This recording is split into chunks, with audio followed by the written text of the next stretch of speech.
bonding mean?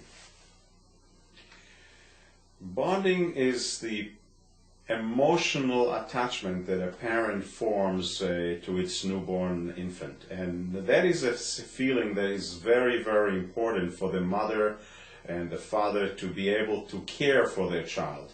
And that process, especially with the mother, starts immediately after the birthing process. As a matter of fact, a mother needs to be bonding with the child immediately after birth, and that's being done by, after that the infant has been born, placing the baby on mother's chest and allowing the mother to be in a position to look at the baby's face, look into the baby's eyes, allow the baby to latch on and start suckling on her breasts, to form that emotional bond that is so important for the mother-newborn relationship. As a matter of fact, if mothers are deprived of that early phase of bonding or forming this emotional attachment to their baby immediately after birth, it prolongs this process of attaching to the baby much longer if it's done later on or even several hours later.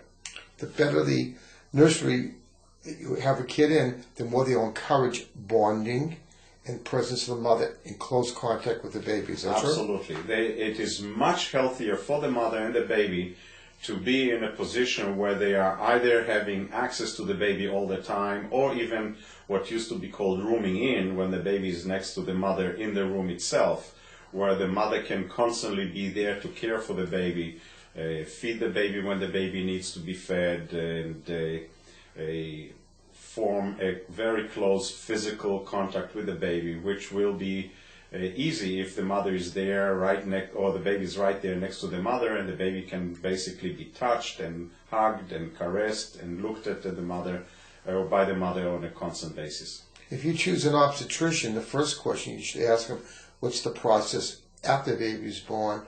If there's good bonding, birthing type of center or something like that, because that's part of the whole package, isn't it? Absolutely, absolutely. So the bigger the institution, more likely they're sensitized to that particular component. Is that right? It's extremely important to be sensitive to these issues, and a lot of the new delivery rooms and obstetrics departments are actually developing what's called birthing suites, where the mother and the baby after birth can stay together and bond immediately after birth. Obviously the father's role in it is important as well, although it may take longer for the father to bond with the baby. But the bonding of the mother to the baby immediately after birth is extremely important. And there's some long-term good effects from bonding too, isn't there, early? Absolutely. So in other words, the question you should ask an obstetrician, not only that he delivers well, what does the hospital deliver right afterwards? Yes. You want to know what the whole setup is immediately after birth, and what facilities they have in order to make this transition as pleasurable and as smooth as possible.